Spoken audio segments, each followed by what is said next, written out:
بسم اللہ الرحمن الرحیم۔ گمنام ہیرو کے معزز ناظرین، السلام علیکم۔ آئیے چلتے ہیں کہانی کی طرف۔ ایس ٹی ایف کو اپنے فلیٹ میں جگہ دے کر اچھا ہی کیا تھا، یہ سب پہلو میری نظروں میں ہے۔ میں نے اس کی دور اندیشی کی تعریف کرنے کی بجائے خشک لہجے میں کہا، جہانگیر کے ساتھ ہمیں بھی خطرات لاحق ہو سکتے ہیں۔ اگر یہ راس المیڈا کا چکر ہے تو وہ آدمی میرا سراغ حاصل کرنے کے لیے جہانگیر کے گھر میں گھسا ہوگا۔ تم اتنی نہ پی لینا کہ رات گئے کوئی ہنگامہ ہو تو بے خبر سوتی رہو۔ فکر نہ کرو، تمہاری غیر موجودگی میں غزالہ کو خود کا سرپرست تصور کرتی ہوں۔ کوئی اہم بات ہو تو یہیں فون کر لینا، میں جہانگیر سے بات کر لوں گا۔ میں فون بند کر کے میز کی طرف متوجہ ہوا تو ہم تینوں کے لیے چائے آ چکی تھی، اس کے ساتھ ایک پلیٹ میں بھاپ اڑاتی ہوئی گرم گرم سموسے بھی رکھے ہوئے تھے۔ ہم تو خالی ہاتھ آئے تھے، پھر اس ویرانے میں اتنے تازہ سموسے کہاں سے آ گئے؟ میرے ہر ایسے سوال پر اول خان کے چہرے پر خوشی کی لہر دوڑ جاتی تھی، جیسے وہ میری حیرت کو اپنی انتظامی صلاحیتوں کی تعریف تصور کرتا ہو۔ اس نے کہا، یونٹ کا اپنا فیلڈ میس ہے جہاں شہر سے لائے جانے والے گیس سلنڈر چولہوں کو روشن رکھتے ہیں۔ ایسے کڑے اور صبر آزما ماحول میں جوانوں کو اچھا کھانا بھی نہ ملے تو وہ زندگی سے بیزار ہونے لگتے ہیں۔ آخر کو انسان 2 وقت کی روٹی کے لیے ہی تو سارے پاپڑ بیلتا ہے۔ 2 وقت کی روٹی، میں نے احتجاجیہ لہجے میں کہا۔ سخی مراد سے پوچھنا پڑے گا کہ اس کے گھر کون سے فاقے ہو رہے تھے جو اسے راس المیڈا کے لیے کام کرنے پر مجبور ہونا پڑا۔ اول خان صاحب، تم قناعت پسند اور سیدھے سادے آدمی ہو، اس لیے 2 وقت کی روٹی، تن کے 3 کپڑوں، سر پر سائے اور 2 گز زمین کی بات کرتے ہو۔ یہ دنیا تمہاری نہیں، ان لوگوں کی ہے جنہیں اپنے دولت گننے کی فرصت ہے، نہ آسائشیں شمار کرنے کی مہلت، مگر وہ پھر بھی اور دولت بٹورنے کی ہوس میں مبتلا رہتے ہیں۔ سخی مراد خاصا سخت جان ہے، اس نے ایک اداس سی مفاہمانہ مسکراہٹ کے ساتھ کہا۔ اس کے ہوش میں آنے کے آثار نمودار ہو چلے ہیں۔ چائے پی کر دونوں قیدیوں کا جائزہ لیا جائے گا۔ جہانگیر کے گھر پر پکڑے جانے والے قیدی کا کیا حال ہے؟ میں نے چائے کا گھونٹ بھی لے کر پوچھا۔ فی الحال اس پر فرسٹ ڈگری چل رہی ہے، لیکن عام مار پیٹ سے وہ زبان نہیں کھولے گا۔ پہلے اس نے کہا وہ ایک پولیس مقابلے سے فرار ہو کر پناہ لینے کے لیے اس بلڈنگ میں جا گھسا تھا، لیکن وہ پولیس مقابلے کے بارے میں کوئی مربوط کہانی نہیں سنا سکا۔ 2 دانت جڑنے کے بعد اس نے بیان بدل دیا کہ وہ ڈکیتی کے ارادے سے جہانگیر کے گھر میں آیا تھا، لیکن وہ بھی ابھی تک یہ نہیں بتا سکا ہے کہ اسے جہانگیر کا نام کیسے معلوم ہوا۔ ڈاکو مال دیکھ کر گھروں میں گھستے ہیں، انہیں مالک مکان کے نام سے کوئی دلچسپی نہیں ہوتی۔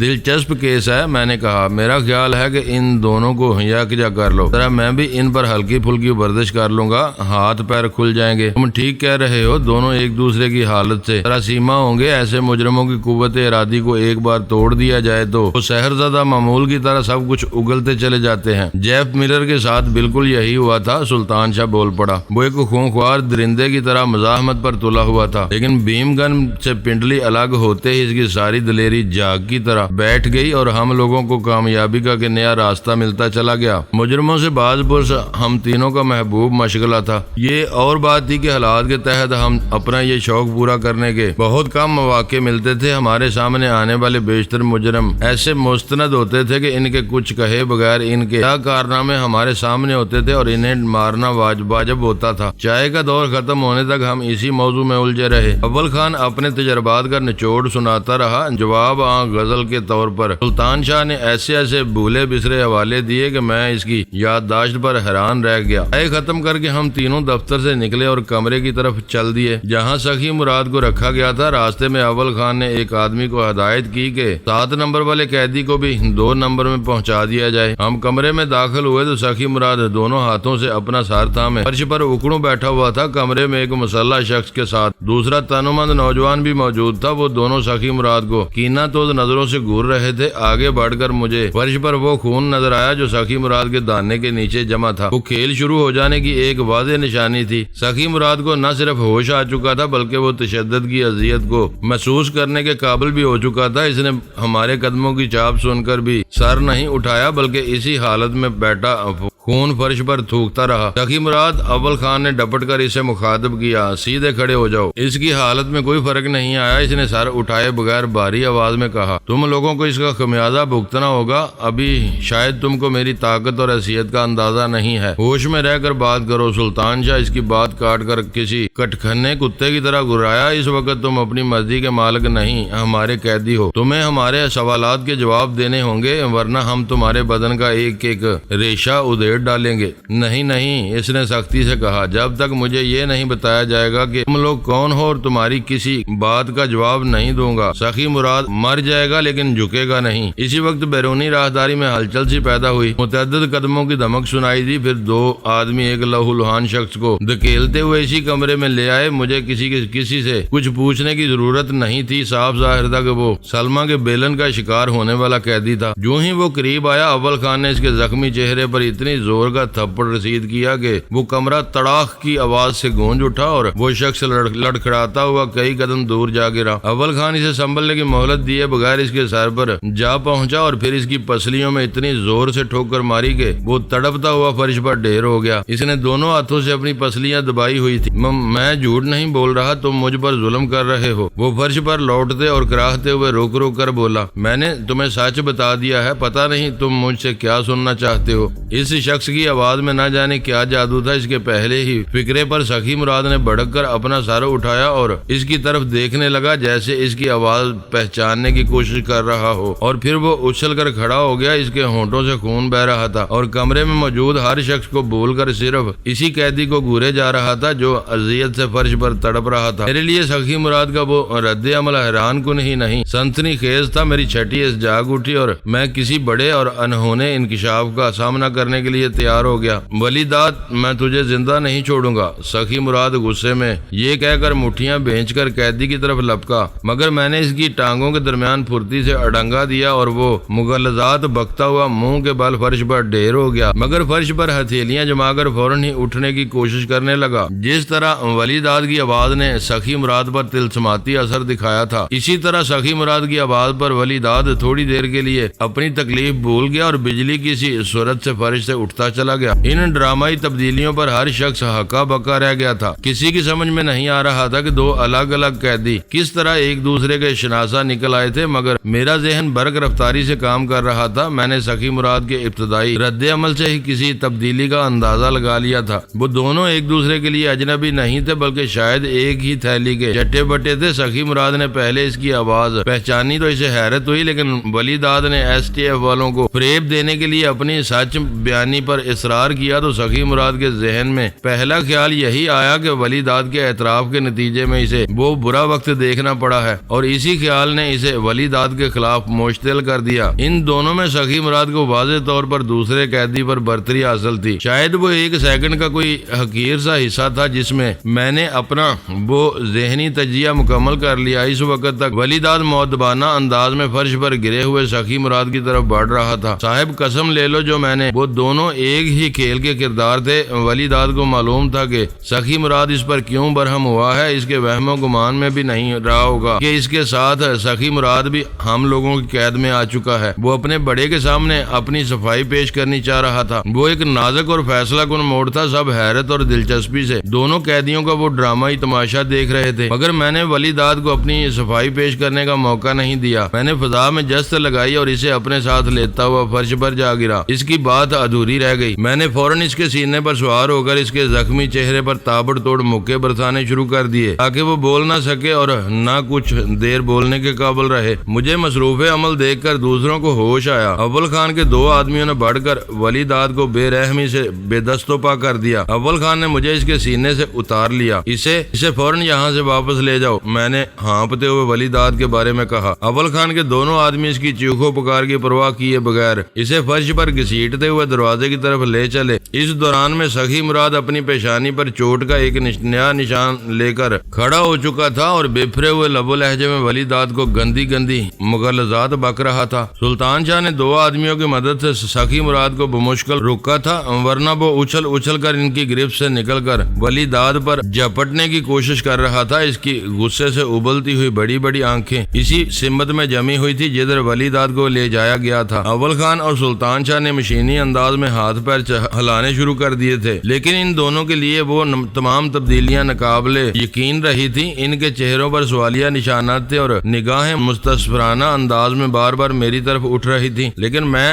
سخی کے سامنے ایک لفظ بھی نہیں بول سکتا تھا۔ جب ایک طویل وقفہ گزرنے کے باوجود سخی مراد کا اشتعال کم نہ ہوا تو سلطان شاہ نے اس کی ٹھکائی شروع کر دی۔ یہ تیرے باپ کی حویلی نہیں ہے جہاں تو یہ غصہ اور نخرہ دکھا رہا ہے، زبان بند کر، اس کی تو مار مار کر ناک سے بیجا باہر بہا دوں گا۔ وہ دو آدمیوں نے سخی مراد کے بازو مضبوطی سے جکڑے ہوئے تھے اور سلطان شاہ کو مارنے کے لیے اپنی پسند کے نشانوں کے انتخاب کی آزادی حاصل تھی۔ چند ہی ثانیوں میں سخی مراد کے کاسبل نکل گئے اور وہ کسی تھکے ہوئے سانڈ کی طرح گہرے گہرے سانس لے کر ہانپنے لگا۔ میرے اشارے پر سلطان شاہ نے سعادت مندی کا مظاہرہ کرتے ہوئے اپنے ہاتھ روک لیے۔ مجھے چھوڑ دو، سخی مراد دو افراد کی گرفت سے پھسل کر فرش پر بیٹھتا چلا گیا۔ وہ چڑھے ہوئے سانسوں کے درمیان کہہ رہا تھا، میں ساری بات سمجھ گیا ہوں، مجھے تم لوگوں سے کوئی شکوہ نہیں۔ جس کی آستین میں سانپ پل رہے ہوں اسے مارنے کے لیے زہر نہیں پلانا پڑتا۔ مجھے نہیں معلوم تھا کہ ولی داد اتنا کمینہ اور نمک حرام بھی ہو سکتا ہے۔ وہ تمہارا ہی خون ہے۔ میں نے ان دونوں کے ناموں کے معنوی حصوں کی گہری مماثلت کی بنیاد پر اندھیرے میں ایک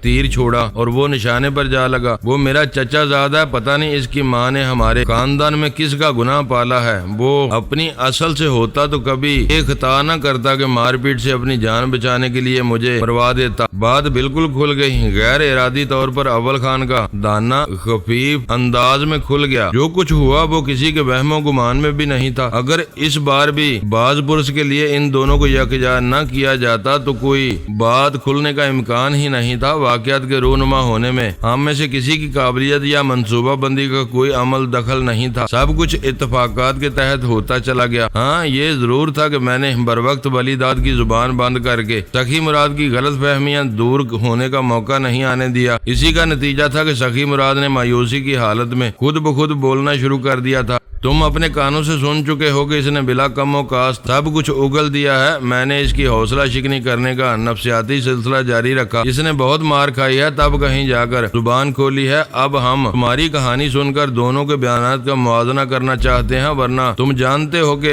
تمہارے ساتھ بھی یہی کچھ ہو سکتا ہے۔ ایک دو روز میں وہ وقت آ جائے گا جب تم بولنا چاہو گے مگر زبان تمہارا ساتھ نہیں دے گی۔ لوہا گرم تھا، چوٹ بارآور ثابت ہوئی۔ وہ چند ثانیوں تک خالی اور ذہنی کے عالم میں فرش کو گورتا رہا، پھر بولا تو اس کی آواز میں تیزی باقی تھی، نہ پہلے جیسا تنتنا۔ وہ کہہ رہا تھا، میری شرط اب بھی اپنی جگہ پر ہے۔ میں جاننا چاہتا ہوں کہ میں کن لوگوں کی قید میں ہوں۔ میرا خیال ہے کہ ولی داد کی یہاں موجودگی سے مجھے میرے سوال کا جواب مل گیا ہے۔ یہ بتاؤ کہ تم لوگوں میں ڈینی کون ہے؟ اس کی پھیلی ہوئی وحشت زدہ نگاہیں ایک ایک چہرے کا طواف کرتی ہوئی میری طرف آئیں اور پھر وہیں مرکوز ہو کر رہ گئیں۔ سخی مراد کو علم تھا کہ ولی داد میرا سراغ لگانے کے لیے جہانگیر کے گھر گیا تھا، وہ پکڑا گیا تھا۔ اس کا مطلب تھا کہ ولی داد کی مہم ناکام رہی تھی۔ اس ناکامی کے پردے میں اسے میری ذات نمایاں نظر آ رہی تھی۔ میں جہانگیر کا جگری دوست تھا اور آڑے وقت میں اسے بے یار و مددگار نہیں چھوڑ سکتا تھا۔ کمرے میں سنسنی ہمیں سکوت طاری تھا۔ یک بہ یک ایسا معلوم ہونے لگا جیسے وہاں سب کے ایک دوسرے کو اچھی طرح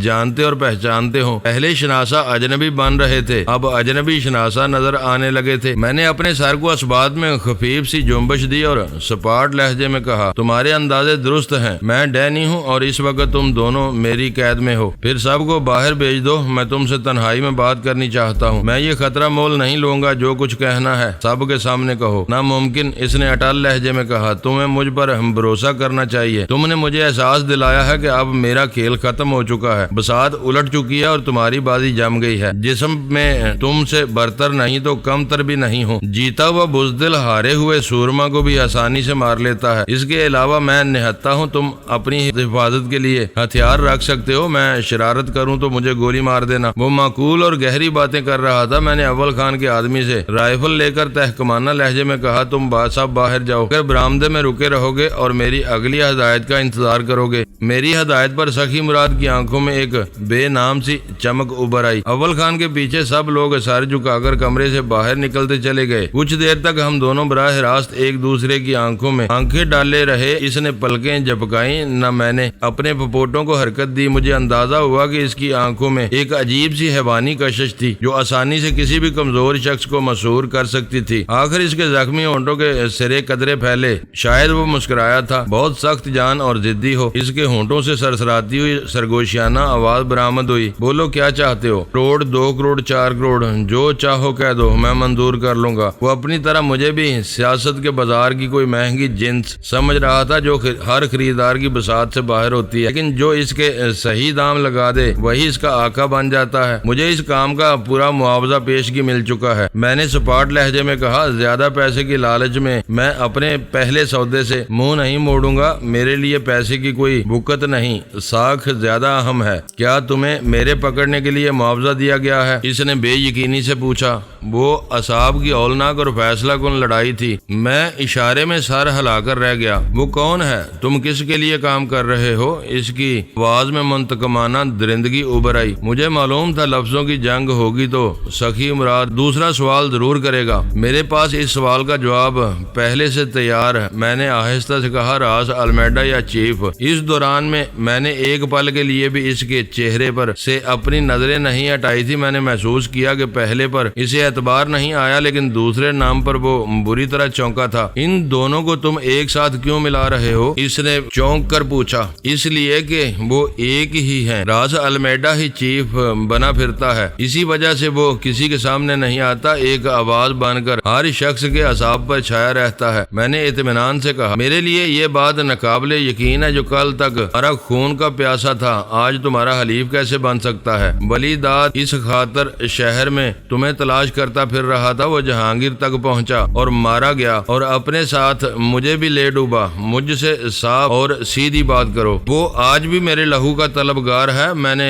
ایک نرم مسکراہٹ کے ساتھ کہا۔ K9 مشن کی ناکامی پر وہ تم سے بہت برہم ہے، مجھے معلوم ہے وہ تم کو بلیک میل کر رہا ہے۔ میں نے اس کے ایک آدمی کو مار کر اس کے آپریٹرز پر قبضہ کر لیا تھا۔ اس پر راس المیڈا سے بات کی تو اس نے اختلاف کے بجائے تمہاری بات چھیڑ دی۔ میں نے ایک رقم مانگی اور وہ مقررہ طریقے سے پرسوں مجھے مل گئی۔ وہ مجھے براہ راست تم سے لڑوانا چاہتا تھا۔ ہم میں سے جو بھی جیتے فائدہ اسی کو ہوگا، رقم اس کے لیے بے معنی ہے۔ سخی مراد کے چہرے کے بدلتے ہوئے تاثرات سے پتہ چل رہا تھا ان میں سے کوئی بات اس کے لیے نئی نہیں تھی، وہ سب جانتا تھا اور پاکستان میں عملاً راس المیڈا کا دستے راست بنا ہوا تھا۔ تم بہت کچھ جانتے ہو، وہ ایک گہری سانس لے کر بولا۔ چیف نے میری زندگی عذاب کر دی ہے، وہ مجھے بلیک میل کر رہا ہے، مجھے معلوم ہے کہ میں آگ سے کھیل رہا ہوں۔ شاید وہ مجھ سے میرے حصے کا کام لے چکا ہے، اسی لیے اس نے تم کو میرے پیچھے لگایا ہے۔ مجھے نہیں معلوم کہ اس نے تم کو کتنی رقم دی ہے، میں اس کی موت کے لیے تم کو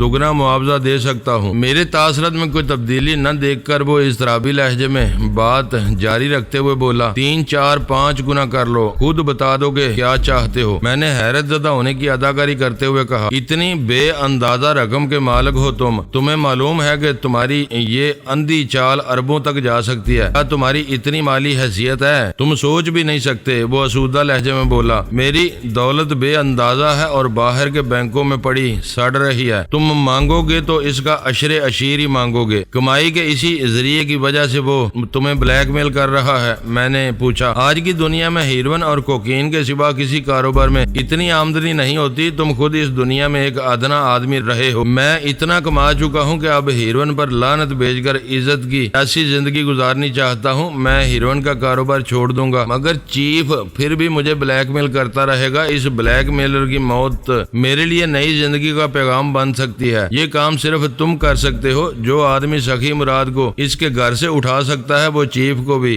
مار سکتا ہے۔ تم وعدہ کرو میں تمہاری مدد کروں گا۔ مجھے متردد پا کر اس نے فوراً ہی ایک اور بات شروع کر دی، رقم ہی نہیں، تم چاہو تو میں اپنا ہیروئن کا سارا کاروبار تم کو سونپ سکتا ہوں۔ سارا کام لگے بندے طریقوں سے ہوتا ہے اور دن رات ڈالر برستے ہیں۔ تم چند ہی مہینوں میں ارب پتی ہو سکتے ہو۔ یہ خواب نہ جانے کتنے لوگوں کی زندگیاں تباہ کر چکا ہے، لیکن مجھ سے ہاتھ ملا لو تو تمہارے لیے یہ سب حاصل کرنا ممکن ہے۔ گزرے ہوئے چند گھنٹوں کی تلخیاں بلا کر دوستی کے ایک نئے دور کی ابتدا کریں گے۔ میں حکمرانی کی راہ پر سفر کروں گا، تم دولت سے کھیلتے رہنا۔ یہ چند گھنٹوں کی نہیں، پچھلے 1.5 دن کی تلخیاں ہیں جن کا حساب کر رہے ہو۔ میں نے ایک فوری خیال کے تحت اچانک ہی نیا شوشہ چھوڑ دیا اور وہ حیران نظر آنے لگا۔ کیوں؟ نے ابھی سہ پہر کو ہی تو شیری کا خوابگاہ کا دروازہ توڑا تھا۔ وہ کل سہ پہر کی بات ہے، میں نے سکون سے کہا۔ اس کے بعد سے تم مسلسل مسکن ادویہ کے اثرات میں رہے ہو۔ کراچی میں لوگوں کا خیال ہے کہ کسی نے تمہیں تاوان کے لیے اغوا کیا ہے۔ وہ ایک مرتبہ پھر الجھ گیا۔ ملک پر حکمرانی کا خواب دیکھنے والے اس درندے کو بار بار ذہنی جھٹکے دے کر مجھے عجیب سی لذت حاصل ہو رہی تھی۔ وہ جب بھی چونکتا اس کا پہلے سے بگڑا ہوا چہرہ کچھ اور مسخ ہو جاتا اور وہ اپنے باطن سے زیادہ قریب نظر آنے لگتا تھا۔ کراچی میں اس نے حیرت سے دہرایا، کیا تم یہ جتا رہے ہو کہ میں کراچی میں نہیں ہوں؟ میں کچھ بھی نہیں جتا رہا، میں نے پوری سنجیدگی سے کہا۔ کراچی تمہارے وفاداروں کا شہر ہے، وہاں قدم قدم پر تمہارے زر خرید پھیلے ہوئے ہیں، تمہیں وہاں رکھنا خطرناک تھا۔ میں تمہیں اتنا بتا سکتا ہوں کہ اس وقت تم سرحد کے قریب ہو، یہاں سے بھاگ بھی جاؤ گے تو سرحد پر گولیوں کی باڑ میں بھون دیے جاؤ گے، یا پھر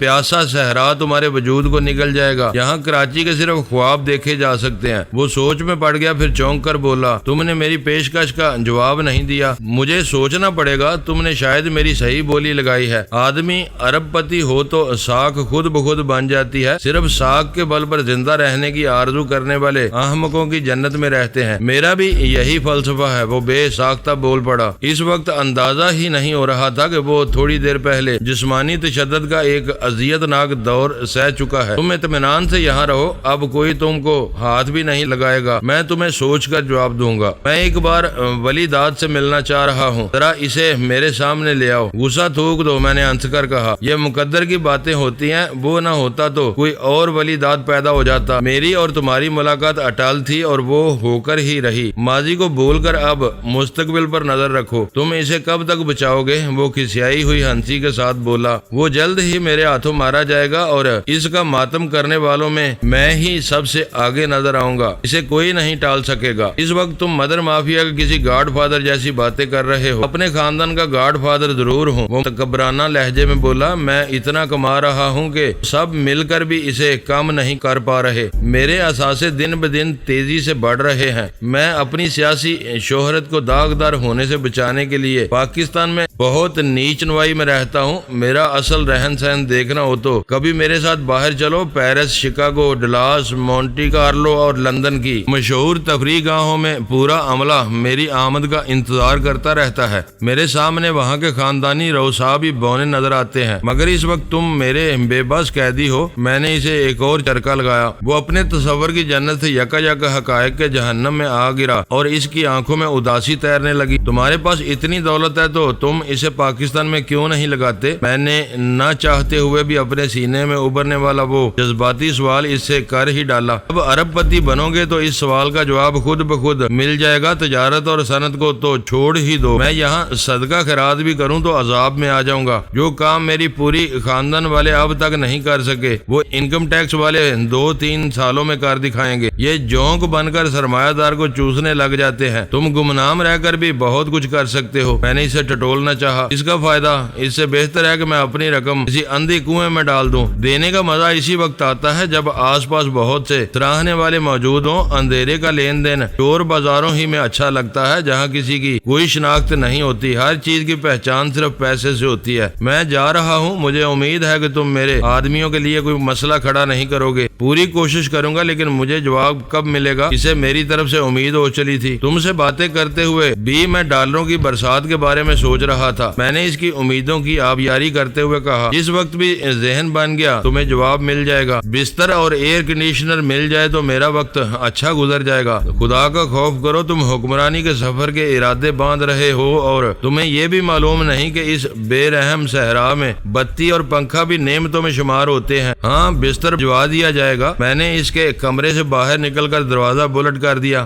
دروازے کی آواز سنتے ہی سب کی متجسس اور متفکر نگاہیں میری طرف اٹھ گئیں۔ یہ کیمپ سرحدی صحرا میں ہے، میں نے اول خان کے قریب جا کر دھیمی آواز میں کہا۔ یہ بات اس کے پاس جانے والے ہر آدمی کو معلوم ہو جانی چاہیے، ورنہ میرا کھیل بگڑ جائے گا۔ یہ خبر ہر شخص تک پہنچا دو۔ اول خان نے وہاں موجود آدمیوں سے کہا اور پھر مستفسرانہ انداز میں میرا منہ تکنے لگا۔ باقی باتیں دفتر میں ہوں گی۔ میں ہاتھ کے اشارہ کر کے وہاں سے چل دیا۔ سخی مراد سے باتیں کرتے ہوئے مجھے یہ دیکھ کر اطمینان ہوا کہ اس کے کمرے میں کوئی کھڑکی نہیں تھی اور روشن دان بلندی پر بنے ہوئے تھے کہ کسی طرح بھی وہ وہاں تک نہیں پہنچ سکتا تھا۔ اول خان نے اپنے دفتر میں داخل ہو کر دروازہ بند کر لیا۔ اس کا مطلب تھا کہ کسی کو مخل ہونے کی اجازت نہیں تھی۔ پھر اس نے انٹرکام پر کسی کو مزید چائے لانے کی ہدایت کی اور اپنی کرسی پر بیٹھ گیا۔ میں نے آہستہ آہستہ اپنی اور سخی مراد کی گفتگو دہرانی شروع کر دی۔ میرا اندازہ تھا کہ ہیروین کی ناجائز کمائی سے بے اندازہ دولت کما کر سیاسی چور دروازوں سے ملک پر حکمرانی کا خواب دیکھ رہا سخی مراد اول درجے کا کینہ پرور اور مغلوب الغضب شخص تھا۔ ان سفاک لوگوں میں سے تھا جو اپنا انتقام لینے کے لیے 20 سال بھی انتظار کر لیتے ہیں، لیکن ان کے سینے میں سلگتا ہوا انتقام کبھی سرد نہیں ہوتا۔ معاشرے میں عزت اور نیک نامی کی ساکھ رکھنے کے لیے اس نے اپنے برے وقت سے عارضی سمجھوتا کر لیا تھا اور اپنا ہم نفس سمجھ کر بے لاگ انداز میں اپنی ان تمام کمزوریوں کا اعتراف بھی کر لیا تھا جو ہم سب کی دانست میں سنگین ترین جرائم کے دائرے میں آتی تھی۔ اپنے اعتراف جرم کے ساتھ اس نے واضح طور پر وفاداریاں خریدنے کی کوشش کی تھی اور میں نے بہت دھیمے انداز میں اسے اپنے کمزور پڑنے کا تاثر دیا تھا۔ اسے یقین اور بے یقینی کے درمیان معلق رکھنے کی بہت سی وجوہ ہیں۔ وجوہ میں سے اہم ترین وجہ میں تھا کہ سمجھوتا ہو جانے کی صورت میں اس نے راس المیڈا کے خلاف میری مدد کرنے کا وعدہ کیا تھا اور راس المیڈا سے میری گہری نفرت کے اسباب بہت واضح تھے۔ وہ بنیادی طور پر منتقم مزاج تھا، لیکن عارضی سمجھوتے کی وجہ سے راس المیڈا کی ہر ہدایت پر بے چون چرا عمل کیے جا رہا تھا۔ انتقام کا جذبہ اس کے دل میں پرورش پا رہا تھا۔ وہ ایک منافق تھا۔ بعد میں میرے ذریعے اپنے اس وحشیانہ جذبے کی تسکین حاصل کرنا چاہ رہا تھا۔ ان سب باتوں میں کوئی پیچ نہیں تھا، ہر بات سیدھی اور صاف تھی۔ اس سے آگے سب کھلا فریب تھا۔ شاید وہ راس المیڈا کے چکر میں مجھے کچھ بڑی رقمیں دینے کے بارے میں سنجیدہ رہا ہو، لیکن میں نے اس کے چہرے سے پڑھ لیا تھا کہ اربوں کی باتیں اور ہیروین کا کاروبار مجھے سونپ دینے کے وعدے بالکل بے سروپا تھے۔ وہ ہر حال میں ہر قیمت پر وقت خریدنا چاہ رہا تھا۔ یہ میری اپنی صلاحیت تھی کہ میں اس کی اس خواہش کے کیا دام وصول کر سکتا ہوں۔ وہ میرے ذریعے راس المیڈا سے چھٹکارا حاصل کرتے ہی اپنی ساری قوت اور صلاحیت مجھے پیس ڈالنے پر مرکوز کر دیتا۔ وہ روئے زمین پر ایسے کسی فرد کا وجود برداشت ہی نہیں کر سکتا تھا جس نے اس کی سیمی بدن محبوبہ کے پہلو سے اٹھا کر ایک تپتی ہوئی کوٹھری کے کھردرے فرش پر لا ڈالا ہو۔ معزز ناظرین، لائک کریں، شیئر کریں اور کمنٹس باکس میں پاک آرمی زندہ باد، پاکستان پائندہ باد کا نعرہ ضرور درج کر کے اپنے ملک پر فخر کریں اور پاکستان کی بنیادیں مضبوط کرنے میں اپنا کردار ادا کریں۔ ویڈیو دیکھنے کا شکریہ۔ معزز ناظرین، اپنا خیال رکھیے گا اور ہمارے چینل کا بھی۔ ISI پاک آرمی زندہ باد، پاکستان پائندہ باد۔